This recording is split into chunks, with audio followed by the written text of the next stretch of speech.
안녕하세요. 언론 비상시국회의, 언론이 못다한 얘기 나눠보는 시간입니다. 오늘은 KBS 수신료 분리징수 문제에 관해서 얘기 나눠보도록 하겠습니다.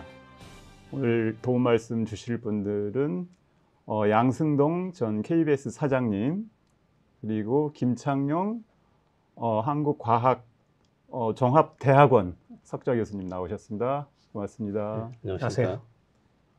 자, 지금 방송법 시행령, 그러니까 한전에서 지금은 이제 전기료와 수신료를 통합 징수를 하고 있는데, 이걸 분리징수하도록 하는 지금 방송법 시행 개정령이 입법 예고가 돼서 입법 예고 기간이 끝났습니다. 이 입법 예고 과정을 보면 굉장히 여러 가지 문제점들이 있어요. 왜냐하면은 입법 예고 기간도 대폭 단축되고, 지금 국민들 여러분도 제대로 지금 수렴 안 한 채로 지금 진행되고 있는 거 아니겠습니까? 이 시행령, 그러니까 분리징수에 대해서 지금 어떻게들 보고 계신 건가요? 예, 사장님부터. 예.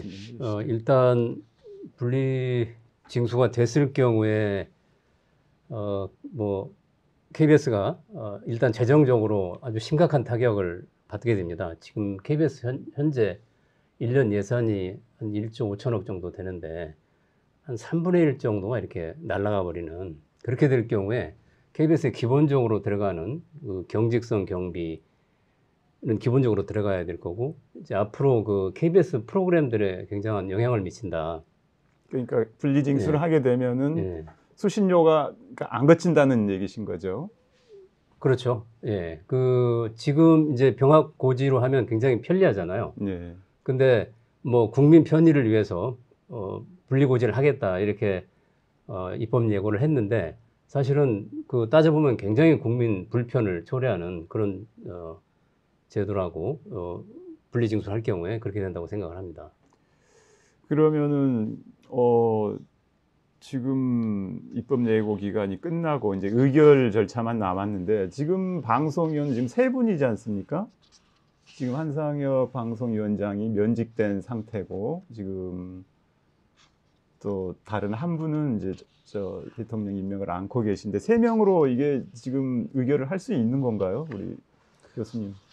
지금 3명 의결 얘기 들어가기 전에 우리가 이 문제를 어떻게 봐야 되느냐면, 갑자기 KBS 수신료 분리징수 이게 무엇을 의미하는가, 절차적인 어떤 문제가 있는가, 예. 거기에 이제 3인 얘기도 들어갈 텐데, 크게 우리는 3가지 절차적인 문제가 있다고 봐야 되는데, 첫 번째는 이 법률의 취지나 법률 그 자체를 위반하거나 거기에 해하는 시행령을 만들 수 있느냐. 지금 시민단체나 언론에서도 문제 삼는 것이 시행령을 통해 가지고 공영방송법에 어긋나는 그런 행위를 하는 것 자체가 논란이 될 것이다고 문제 삼거든요. 그러니까 지금 방송법에는 이제 분리징수를 할 수 있도록 돼 있잖아요. 분리징수는 그렇죠? 할 수 있지만, 아니 분리징수가 아니라 통합징수를 할 수 있게 돼 있는 거잖아요. 통합징수 할 수 있고 분리징수도 할 수 있어요. 그런데 문제는 그러한 것이 시행령만 고쳐서 될 수 있다고 주장하는 사람들이 있고, 시행령을 고쳐서는 자칫 법 취지를 위반할 수 있다. 이게 지금 논란이 되거든요. 그래서 법과 시행령, 법은 국회에서 만드는 것이고 시행령은 대통령이 만드는 것이기 때문에 이 두 개가 상충돼서는 안 된다는 것이 하나의 대원칙이거든요. 그래서 이 방송법이 정하는 이 공영방송의 위상을 흔드는 그러한 시행령을 만든다는 것은 입법 취지와 어긋난다는 이런 주장이 강력하고요. 또 두 번째 절차적인 문제는 3인 지금 방송통신위원회에서 3인 체제로 움직여 가고 있는데, 3인이 물론 의견해서 결정을 할 수는 있지만, 이 방송통신위원회는 기본적으로 합의제 기구입니다. 3인이 합의가 됐을 때는 그게 상관이 없고요. 정합의가 안 됐을 때는 2대1 투표를 할 수도 있는데, 지금 지난번 회의 때 김현 의원이 발언한 것을 보니까 자기는 마음대로 해라, 나는 빠지겠다는 식의 그런 발언으로 회의 자체를 부정하는 이런 모습을 보고, 3인이 사실상 합의가 되지 않구나.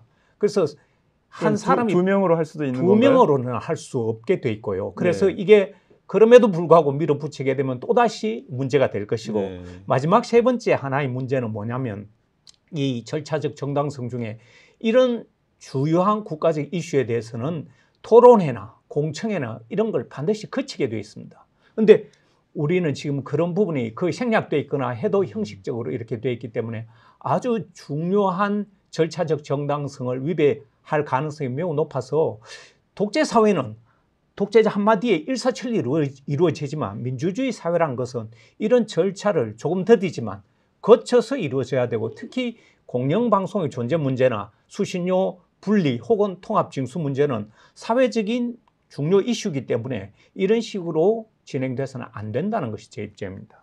요번에 이제 시행령 개정 과정을 보니까 그 입법 예고를 40일 하도록 돼 있는데 10일로 단축했단 말이에요. 물론 가능은 한데 이게 굉장히 중요한 이슈일 때 그렇게 할 수 있도록 돼 있는데 이제 입법 예고 기간 단축한 것도 뭐 입법 참여권이나 뭐 알 권리, 평등권 침해다 그래서 지금 KBS에서 그 헌법소원을 제기를 했다 그러더라고요. 이 문제도 좀 지적해야 되는 문제 아니겠습니까? 예, 그 이제 통상 40일인데 보도된 거 보니까 평균 한 37일 정도 이렇게 입법 예고를 했다고 그래요. 근데 이 경우에 이제 10일을 입법 예고를 했는데 아주 뭐 긴급하거나 특별한 사유가 있어야 되는데 아까 말씀드렸지만 이게 조금만 생각해 보면 국민 불편이 훨씬 더 많아지는 건데 이거를 어떻게 열흘만 이렇게 입법 예고를 했다는 것인지 이거는 뭐 이해하기 어렵고요.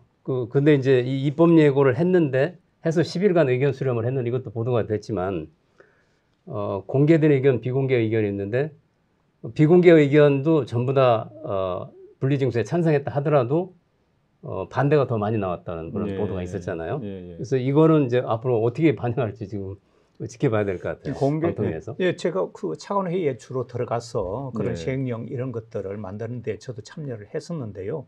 보통 보면 입법 예고 기간을 40일 충분히 줍니다. 그래서 이 입법 예고를 한다는 것은 이 법이 시행령이 제정됐을 때 불이익을 보거나 혹은 반대자들이 충분히 의견 개진하도록 그런 걸 만들어 두거든요. 그런데 40일을 갑자기 열흘로 줄였을 때는 그 절박성이나 그 필요성을 설득력 있게 제시해야 되는데 지금 그런 게 없단 말입니다. 그러니까 당연히 왜 10일로 어떤 절박하고 긴급성이 있었는가에 대한 논란이 있는 것이죠. 예, 근데 그 짧은 기간 중에도 아까 얘기하신 대로 공개 의견을 밝힌 분들은 지금 90% 가량이 분리징수에 반대한다는 걸로 나온 거. 그러니까 우리가 일반적으로 알고 있는 일반 여론하고 조금 다른 것 같아요. 이번에 그렇죠. 용산 그 홈페이지에 국민 제안 사이트에 그때는 96.5%가 분리징수를 찬성하는 의견이었다고 하는데 입법 예고 의견을 받았는데 그렇게 나온 게 정말 완전히 반대로 나왔어요. 그런데 입법 예고 기간에 그런 의견이 다수가 나왔을 때는 그 의견을 반영해서 재입법 예고를 하거나 그런 반대자 혹은 불만을 갖고 있는 요소들을 어떻게 제거를 할 수 있는 것이냐. 그게 입법 예고의 취지입니다. 말하자면 그러한 것들을 수렴하는 절차적 과정이 필요한 것이죠. 그런데 그런 걸 생략하고 지금 어떤 한 목표로 밀어붙인다는 것은 매우 위험하다고 볼 수 있는 거죠. 그렇죠. 제가 그 정당성과 관련해 가지고 영국 사례를 좀 말씀드리고 싶은데요. 1985년도에 영국 대처 정부가 집권하면서 BBC에 대해서 굉장히 부정적인 입장이었고 공영방송 BBC를 없애겠다고 그런 그런 적이 있었죠. 발표까지 했었는데 그때도 잘 보시면 정부가 나서서 이 BBC를 없애겠다. 정부는 나서지 않았습니다. 앨런 피콕이라는 경제학자 교수를 내세워가지고 교수가 보고서를 만들어서 어떻게 하는 것이 좋은 것인가라는 말하자면 우리나라처럼 이렇게 정부가 나서서 주도적으로 이 문제를 일사천리로 끌고 간 것이 아니라 제3자로 하여금 연구를 하게 하고 50여 차례의 공청회를 거쳐가지고 결국에는 공영방송을 존속시켜야 된다는 꼬그라든 결론이 나와서 오히려 공영방송 위상이 더 커졌거든요. 그때 보면 포클랜드 전쟁 때 제가 영국에 유학하고 있을 때였는데 포클랜드 전쟁 때 BBC가 아르헨티나와 영국의 전쟁 상황을 매우 중립적으로 보도해서 대처가 너무나 화가 나서 BBC가 어느 나라 방송사냐라고 할 정도로 문제시했지만 BBC는 엄정 중립과 공익적인 차원에서 그런 걸 했다고 해서 사실은 공영방송사로서 위상이 재정립되는 그런 계기가 있었습니다. 국민들 지지를 받은 거죠. 그렇죠. 근데 지금 보면은 이제 그 분리징수 찬성 여론이 이제 초기에 조금 높은 것처럼 나오기도 했는데 이제 여기에 이제 OTT라든지 지금 다매체 시대잖아요. 그래서 KBS를 지금 잘 과거처럼 공중파만 있던 시절하고는 달라서 KBS를 잘 안 보는데 수신료를 내야 하냐, 공영방송이 필요하냐, 이제 이런 의견들이 있을 것 같아요. 우리 저기 김 교수님, 먼저 사장님 먼저. 사장님. 물론 이제 말씀하신 것처럼 뭐 케이블, IPTV 또 이제 OTT 종편 OTT 이러면서 사실은 뭐 채널이 엄청 많아졌죠. 네. 그러면서 지상파 특히 뭐 KBS 영향력이 예전하고는 물론 다르다고 생각합니다. 그렇지만 여전히 도달률이나 이용률 이런 차원에서 보면은 TV 도달률이 68% 지상파. 네.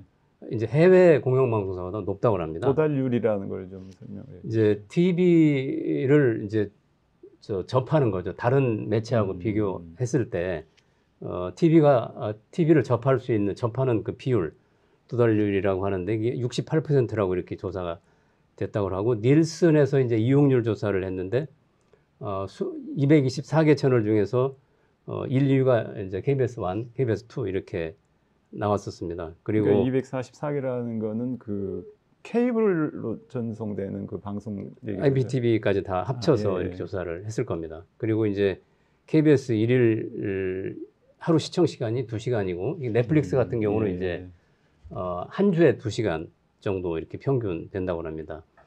그리고 KBS의 이제 어떤 공영방송의 유용성을 느낄 때는 아주 긴급한 상황, 특히 뭐 재난 이제 상황, 코로나19 한 2년 반 동안 KBS 재난 보도를 그 KBS 통합 뉴스룸을 통해서 계속 했는데 국민의 한 75%가 KBS를 통해서 코로나 감염 확산 이제 정보를 인지를 했다 이런 조사 결과가 있었습니다. 그리고 KBS 뉴스가 제대로 짚어서 보도할 경우 뭐 아시겠지만 영향력이 상당합니다. 전에 그 정순신 그 변호사 아들 학폭 사건 보도를 KBS가 단독으로 했고 그 다음 날 이제 국가수사본부장에 내정됐다가 낙마했잖아요.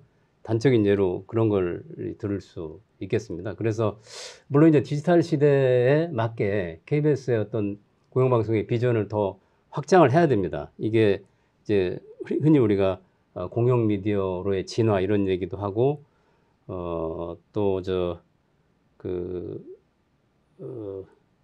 영국의 이제 그 미디어 전문가 그레이엄 머독 교수 같은 경우에 디지털 시대를 맞아서 공영방송은 마침내 자신의 때를 만났다 이런 주장을 할 정도로 사실은 디지털 시대에 적응을 해야 되는데 아직 KBS가 충분하게 적응하지는 못했다. 그게 사실은 2000년대 중반에 아니면 2000년 전후에서 디지털화를 시작을 하기는 했는데 KBS가 여러 가지 정치적인 이런 논란에 휩싸이면서 그런 부분들이 많이 지체됐습니다. 그래서 그 OTT 시대 이제 BBC라든지 뭐 교수님 잘 아시겠지만 NHK는 조금 이렇게 유럽만큼 적응이 디지털 분야에서 빠르지는 않습니다. 대표적으로 뭐 BBC가 이제 그 BBC 웹사이트는 유럽에서 가장 신뢰받는 그런 웹사이트고요. 그리고 그 BBC의 이제 그 창의적인 아카이브라고 크리에이티브 아카이브 프로젝트라고 있는데 이런 그 BBC의 콘텐츠를 일반 시민들이 이용해서 그거를 굉장히 확산시키고 시민들의 어떤 창의성을 제고하는 그런 역할을 합니다. KBS도 작년에 KBS 바다라는 이런 아카이브 무료로 시민들한테 개방을 하는 이런 프로젝트를 시작을 했는데 이런 부분들을 점점 늘려가면 KBS의 어떤 그 디지털 플랫폼, 디지털 시대의 영향력이 상당히 커질 것으로 저는 생각하고 있습니다. 저는 사실 KBS에 대해서 불만이 좀 많아요. 그리고 KBS 수신료 분리 징수에 대해서 찬성하는 사람들도 많다는 것 저는 이해도 가요. 그리고 KBS가 시대적 상황에 따라서 여러 가지로 국민들에게 아픔도 주고 국민들의 기대에 충족시키지 못하는 그런 측면들이 많이 있었어요. 그렇지만 저는 그런 이유 때문에 이 공영방송 자체를 없애버려야 된다는 것은 너무 이거 비약이다. 네. 오늘날에도 선진국에서는 여러 이 공영방송사를 존재시키고 있거든요.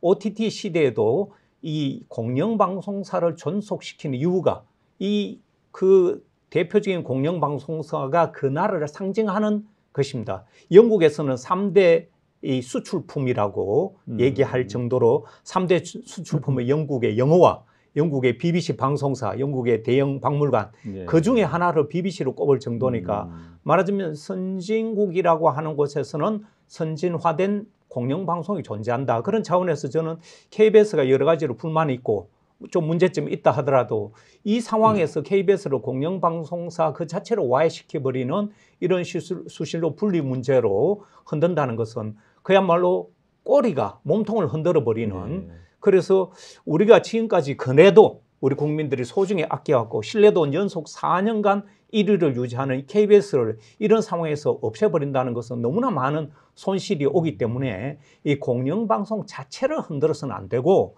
KBS 내부의 경영 혁신이라든가 그런 문제점들을 특히 보도의 공정성 이런 것들은 내부적인 제도를 활용해서 얼마든지 업그레이드 시킬 수 있기 때문에 우리가 이 문제를 지금 수신료 분리냐 통합이냐 이런 문제를 보기 전에 저는 우리 국민들에게 먼저 묻고 싶어요. 우리나라를 대표할 만한 공영방송이 있어야 되나 말아야 되느냐. 필요 없다고 하면 없애는 거죠. 하지만 그럼에도 불구하고 공영방송사가 존재돼야 된다면 지금 이런 식의 방법으로는 너무나 손실이 크다는 것이죠. 조금 제가 추가적으로 말씀드리자면은 지금 아까도 말씀드렸지만 네이버에서 이제 이 시청률 이렇게 검색을 하면 지상파 시청률 KBS가 한 3분의 2 정도 이렇게 이제 차지를 합니다. 시청률. 여전히 많은 국민들이 KBS를 이용하고 있다는 겁니다. 3분의 2라는 게 그 200개 넘는 채널 중에서 그죠? 지상파 이제 채널 지상파에서만? 중에서만 비교하자면 그런데 이제 아까 교수님 이제 공정성 이런 문제 KBS가 이제 편파적이다 이런 얘기를 하지 않습니까? 근데 저도 뭐 보다 보면은 조금 과하다 이런 경우가 있습니다. KBS 뉴스는 굉장히 정제돼서 나가는데 이제 라디오든 텔레비전이든 이제 시사 프로그램들이 있어요. 그런 경우는 아무래도 진행자나 패널들이 좀 이렇게 오버하는 경우가 있지 않습니까?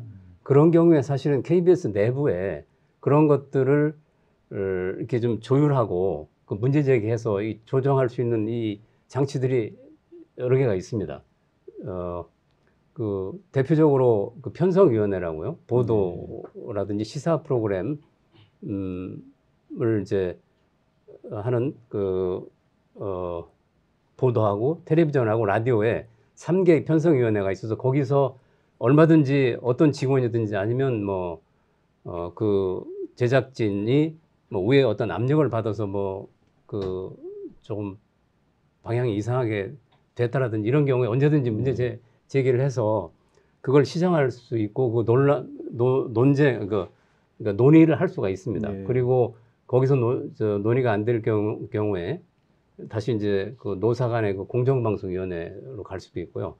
이런 걸 비롯해서 또 그리고 지금 제가 2018년 취임하고 나서는 보도하고 시사 쪽은 그 담당국을 국장 임명 동의제를 도입을 했어요. 그래서 그 담당 국장은 구성원들 절반 이상의 동의를 얻어야 사장도 임명할 수 있는 이런 이제 시스템을 만들었기 때문에 밖에서 정치권이나 아니면 또 내부에서도 굉장히 포퓰리즘적으로 공격을 하는데 KBS의 편파 문제에 대해서.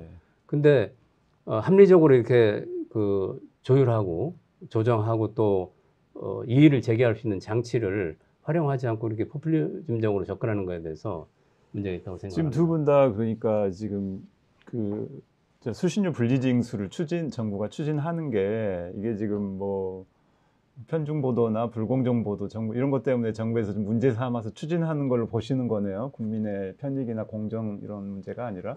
그러니까 보지 않는데 왜 내야 되느냐고 또 이제 일부에서 또 편파적이다 뭐 이런 논란을 이런 문제 제기를 지금 하는 이제 수신료 같은 경우에는 이제 2,500원씩에서 1년에 3만 원인데 수신료는 자체는 비싸지 않은 것 같아요. 지금 이제 일본은 우리나라의 4.7배 정도 되고 5배. 독일은 한 10배 정도 되는 것 같습니다. 그리고 이제 분리징수하는 나라들도 보니까 이제 분리징수가 아니라 통합징수하는 나라들이 굉장히 많더라고요.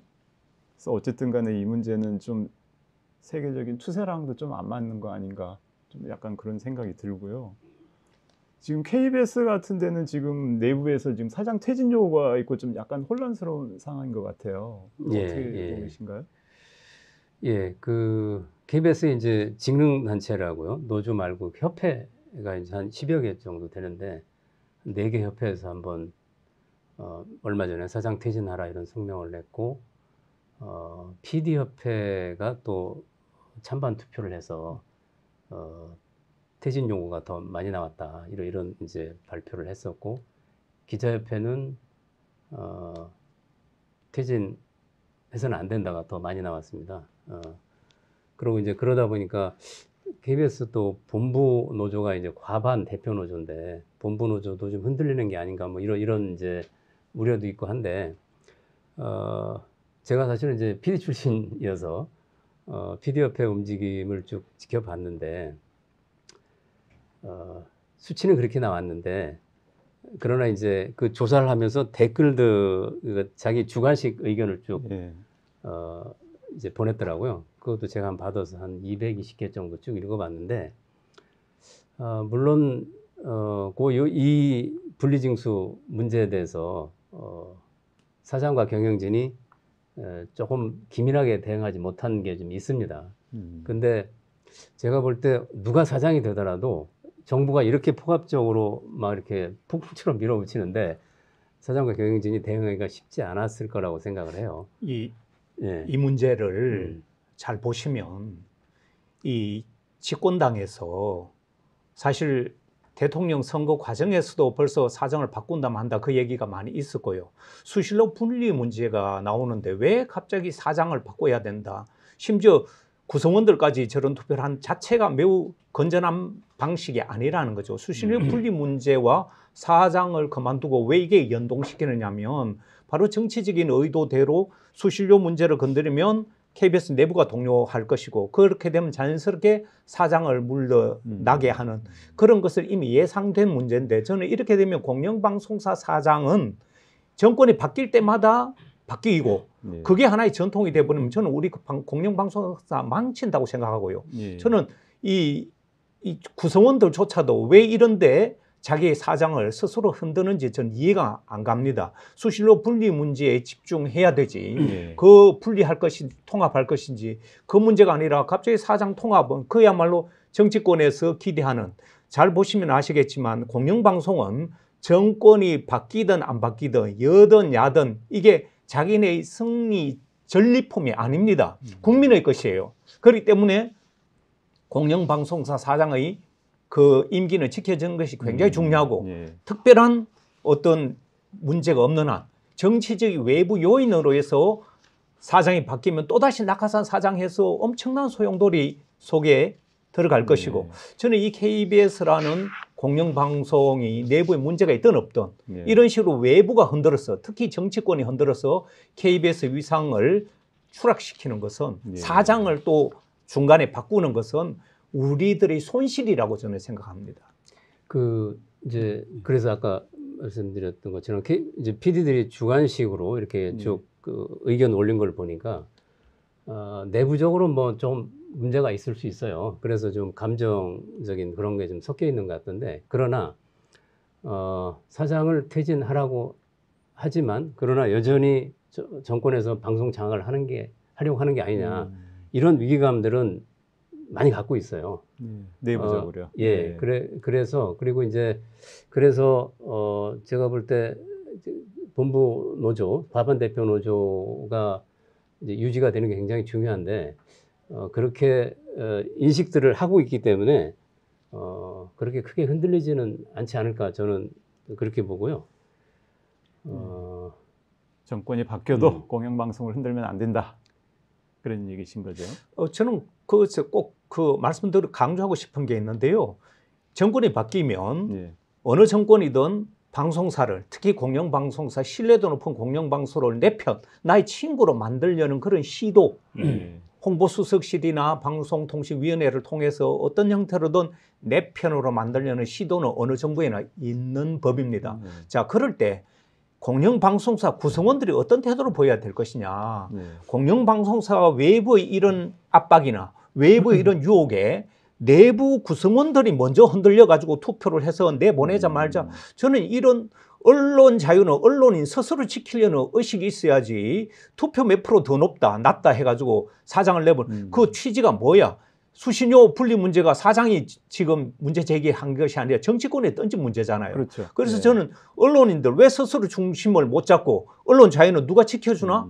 스스로 언론 자유는 내가 지키고 공영방송사는 우리가 지켜나간다. 이런 분명한 의식이 있어야지 그 안에서 일부 직원들이 정치권과 혹시 연계되거나 혹은 사주를 받았든 어떻든 내부에서 흔들면 KBS 못 견딥니다. 과거에 보면 낙하산 사장들이 와서 KBS 엉망진창이 되고 인사정책으로 많은 방송인들이 나와가지고 거리 시위를 하고 공정방송 투쟁했던 그 역사가 또다시 되풀이될 가능성이 굉장히 높잖아요. 저는 그래서 KBS 구성원들 뿐만 아니라 MBC 이런 공영방송사 직원들에게 정말 당부드리고 싶어요. 스스로 언론 자유를 지키겠다. 정치권들의 이런 압박, 이런 부분은 우리가 지키고 그 다음 우리 내부의 여러 가지 문제점들은 우리 스스로 해결하기 위해서 노력을 해보자. 아니면 전문가들을 힘을 합쳐서 그런 의식이 있어야지 조금만 건드려주면 내부에서 난리가 나는 이런 모습을 보면 정말 공영방송 소속원으로서의 긍지나 자부심을 갖고 있는가 국민은 기대가 크거든요. 그 이제 사실은 뭐 내부자 입장에서 볼 때 이렇게 밀어붙이고 이게 가능할 일단은 뭐 이게 이제 실현될 가능성이 좀 있어 보이고 그러면 참 불안하죠. 불안한데 그래서 이제 사실은 내부에서 그 소통하고 정보를 공유하고 긴밀하게 이러는 게 굉장히 중요하다고 생각하는데 저는 이런 얘기를 하고 싶어요. 제가 이제 KBS 수신료 관련해서 그동안 이제 나온 판결이 헌법재판소에서 2번, 1999년하고 2006년. 이게 처음에는 이제 김대중 정부 때고 1999년, 2008년입니다. 2008년은 이제 이명박 정부 때. 그리고 법원에서 1심부터 3심 행정법원에 이제 가서 이게 고등법원, 대법원까지 가는 게 2006년에 한 번, 또 2015년에 한 번, 이게 4번 있었습니다. 대법에 2번, 헌법재판소 판결 2번. 이 판결문들을 제가 꼼꼼히 읽어봤어요.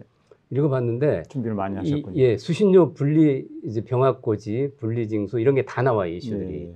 그다음에 이제 뭐 이중 부담이냐, 또 이 병합고지가 정당하냐 이런 이게 법적인 이 판결이 다 이루어졌는데 굉장히 그 99년부터니까 20년 넘었지 않습니까? 그리고 94년에 이제 병합고지가 됐는데 전기료하고 한 30년 그 사이에 법적으로 굉장히 이게 탄탄하게 수신료 그 이슈가 법적으로 안정이 돼 있어요. 통합징수가 그래서 지금 옳다. 통합징수 할 수 있다. 네, 근데 이게 시행령을 가지고 할 수 없다고 시행령을 가지고 모법을 이렇게 흔들 수가 있어요. 아까 말씀하신 꼬리가 몸통을 흔드는 이런 격인데 그래서 저는 이제 KBS 지금 가처분 진행 절차 중지 가처분 신청을 하고 효력 정지 가처분도 하고 이제 본안 소송도 했습니다. 이거는 재판관이 KBS에서 한 거죠. 재판관이 기본적으로 양식이 조금이라도 있다면 이 법망을 이 시행령으로 빠져나갈 수가 없다고 생각을 해요. 그래서 저도 이제 후배들한테 얘기할 때도 이건 승소율이 나는 99%, 100%다. 그렇기 때문에 이게 뭐 그럼에도 불구하고 밀어붙여서 할 수는 있겠지만 뒤집어지기 때문에 버텨야 된다. 이런 얘기를 좀 하고 있죠. 그리고 그 이제 공영방송 무용론 아까도 질문이 나왔지만 여러 가지 채널이 많고 예전만 못하다 이렇게 영향력 지상파 공영방송 KBS 영향력 이런 얘기가 나오지만 KBS 같은 이제 공영방송이 필요하냐 이런 부분에 대해서 저희가 조사를 했어요. 그러니까 예. 일반 여론조사가 아니라 이제 공론조사라고 해서 예. 사장님으로 계실 때 예, 제가 했습니다. 그때 그 공영방송으로서 KBS의 역할을 평가하는데 잘하고 있다가 사실은 50%는 못 넘었어요. 좀 부끄럽죠, 저희가. 예. 그때 42.6%, 잘못한다가 57.4%가 나왔습니다. 음. 그렇지만 공영방송의 필요성에 대해서 먼저 이제 그 본조사하기 전에 기초조사를 했는데 84.2%가 나왔어요. 근데 공론조사를 1박 2일 하고 나서 조사하니까 91.9%가 나왔습니다. 이거 어떻게 된 겁니까? 예, 공영방송이 예. 그만큼 필요하다는 거를 예. 그냥 표피적으로 조사를 하면은 그거보다 낮게 나오지만 예. 정말 KBS가 어떤 일을 하고 공영방송이라는 게 뭐고 해외 BBC나 뭐 독일의 ARD나 이런 공영방송사들이 어떤 역할을 하고 있고 KBS가 그래도 부족하지만 계속 그 노력하고 있고 이런 목표를 향해서 가고 있다는 거를 저희가 충분히 설명드리고 조사했을 때 91.9%가 필요하다고 예. 얘기를 하신 거예요. 그래서 저는 KBS 구성원들이 이게 이제 헌법소원 갔을 때 승소율 99% 이상이다. 그리고 공영방송의 필요성에 대해서 공론조사를 했을 경우는 90%가 넘는다. 이 확신을 가지고 이 국면을 좀 극복해 나갔으면 좋겠다. 네. 이런. 근데 이제 공영방송은 필요한데 이제 이거를 수신료를 내야 하는 건가? 이건 또 조금 아니 근데 거기에 제가 조금 보충을 하자면 헌법재판소하고 대법원의 이 판결의 내용의 핵심이 뭐냐면 예. 그 수신료 문제를 예. 그 공영방송의 수신료 문제를 국회에서 예. 정하도록 그렇게 강조해 놨습니다. 예. 무슨 소리냐면 국회에서 법률로 정하는 것이 맞지 시행령으로 감히 수신료를 그렇게 해서는 안 된다는 것이 법률로 하라는 것이죠. 아까 그래서 시행령이 법을 건드려서는 안 된다는 그 대원칙을 파괴해서는 안 된다는 것이고요. 그리고 대법원은 또 아주 중요한 이 방송인들을 위한 판결을 하나 했는데 뭐냐면 방송투쟁, 이 방송투쟁했을 때 불법투쟁이라고 해가지고 난리가 났었거든요. 예. 그때 나중에 판결이 뭐냐면 방송인들의 공정방송투쟁, 독립투쟁은 방송인의 권리라고 방송인들이 손을 들어줬어요. 예. 그래서 이런 부분에 있어서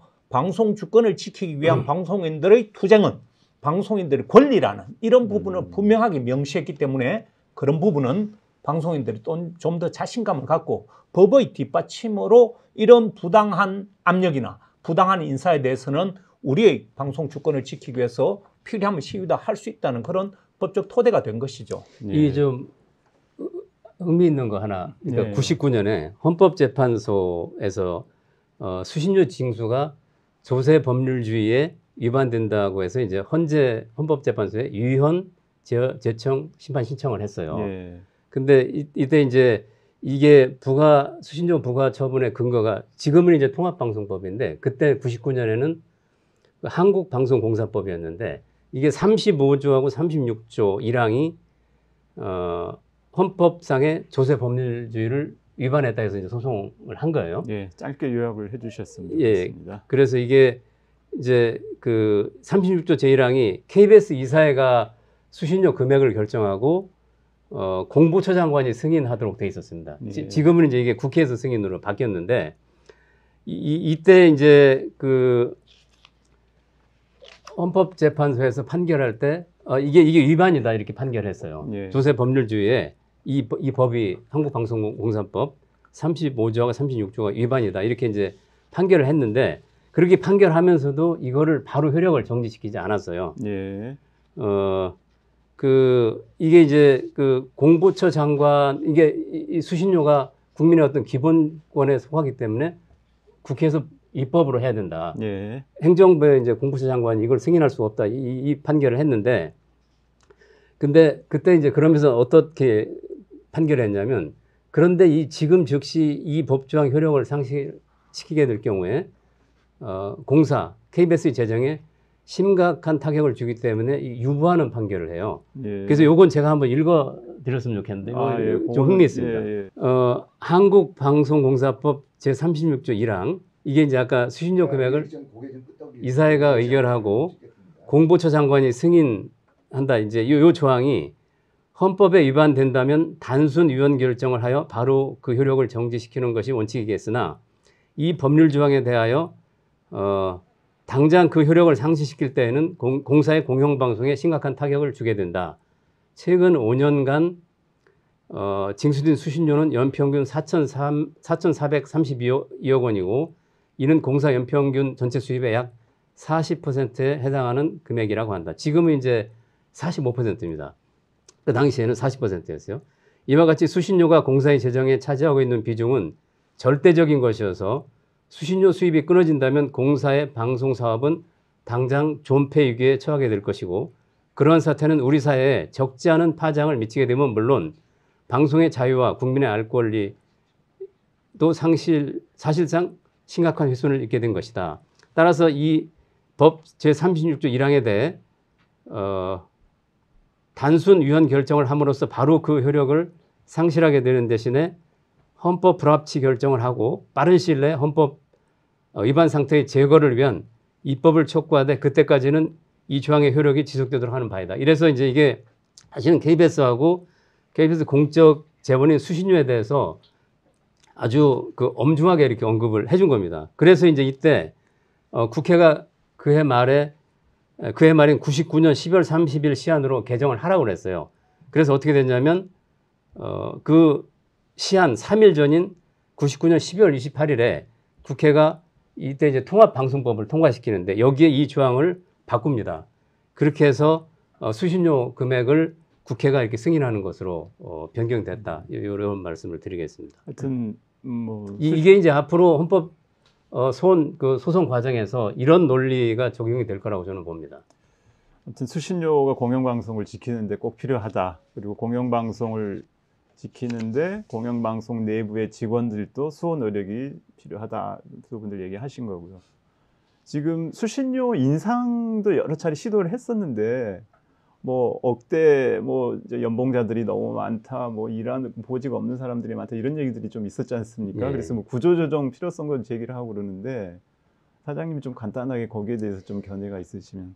예, 그것도 이제 저희가 뭐 이제 사장 재직 시도 그렇고 그 직원일 때도 그렇고 그 부분에 대해서는 늘 이제 좀 국민들한테 송구한 마음도 있고요.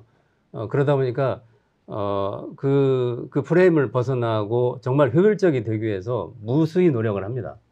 무수히 노력을 하는데 좀 이제 좀 감안해서 봐주셔야 될 것은 일반 민영 방송하고는 공영 방송이 좀 다릅니다. 저희가 이제 해야 되는 책무들이 법에 굉장히 많이 규정이 돼 있어서 그 인원이 기본적으로 많이 필요합니다.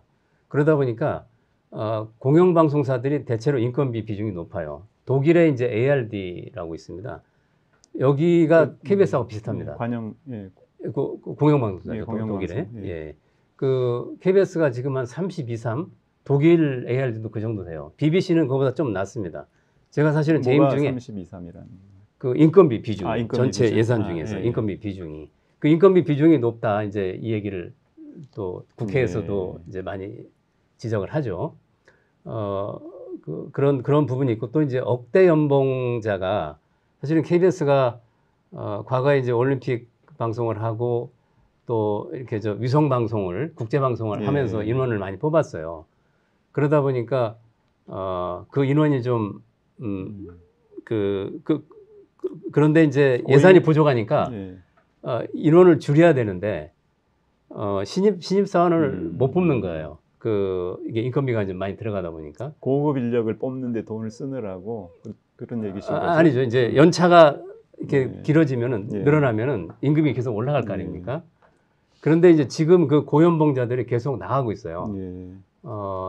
재작년부터 한 5년 사이 한 1,000여 명 정도가 나갑니다. 그러면 사실은 이제 억대 연봉자 비율도 많이 줄어들 겁니다. 예. 저도 목표를 재임 중에 25%까지 그러니까 일단 25%까지 2024, 5년까지 인건비를 낮춰보자. 예. 이렇게 이제 목표를 정하고 했는데 지금도 아마 그렇게 하고 있을 겁니다. 그러고 이제 억대 연봉자라 그러니까 고연봉자가 연차가 이제 이렇게 올라가면 보직을 다 이렇게 주면 좋지만 사실은 KBS 직원이 한 4,300명인데 보직자는 팀장 이상 보직자는 한 650명밖에 안 돼요.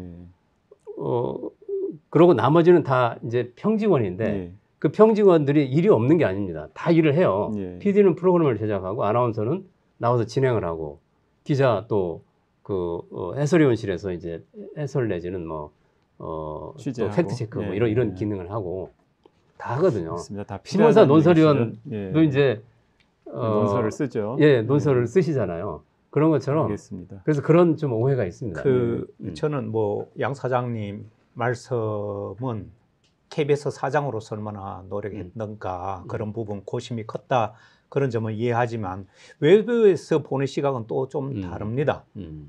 그래서 저는 KBS가 그 노사 합의 부분이 있어서 섣불리 임금에 손은 못 대지만 그러나 야당이나 국회에서 항상 문제 삼은 것이 KBS 방망 경영과 고임금자 이 문제는 KBS 스스로 해결하기에는 굉장히 한계가 있지 않는가. 그러나 앞으로 이 문제는 공영방송의 위상과는 별개로 이 문제는 해결하지 않으면 앞으로 계속 KBS 위상을 흔드는 그런 차충수가 될 것이기 때문에 사장에게 맡겨서 이게 해결될 문제가 아니에요. 외부에서 그건 어떻게 보면 이 재단에 해주는 수밖에 없지 않는가 그런 생각이 듭니다. 알겠습니다. 마지막으로 알겠습니다. 지금 이제 한상혁 후임 방송위원장으로 이동관 씨가 지금 내정 단계인 것 같은데 거기에 대해서 적임자라고 보시는 건지 간단하게 한 말씀씩만 해주시죠. 저는 전혀 적임자가 아니라는 게 이미 지상의 보도로 다 결론이 났고요. 그리고 이미 실패한 이명박 정부에서 언론 장악에 어떻게 보면 하나의 핵심 축을 이뤘던 홍보수석뿐만 아니라 그런 역할을 했는 이런 사람이 그것도 아주 급박하게 이렇게 밀고 들어올 때는 분명한 목적이 있기 때문에 이런 과정들이 말하자면 KBS를 흔들면서 앞으로 더 본격적으로 흔들 수 있는 방송통신위원회 위원장으로 온다는 것은 정말 우리나라 방송 시장 자체를 매우 황폐하게 하고 이런 사람이 지금 자기 개인의 그런 어떤 학폭 문제에서도 자유롭지 못하고 언론인들도 모두 반대하고 있고 국민들도 반대하고 있는데도 불구하고 이 사람을 고집하는 이런 행태를 볼 때 분명히 숨은 의도가 있을 것이고 이거는 앞으로 우리 사회의 검은 어둠을 많이 던져서 저는 개인적으로든 공식적으로든 이런 사람이 고위공직자가 된다는 것은 매우 비극적인 일을 예고하고 있다 이렇게 봅니다. 사실은 이제 저희가 KBS가 2008년에 이제 KBS가 장악됐잖아요. 이명박 정부가 이제 들어서면서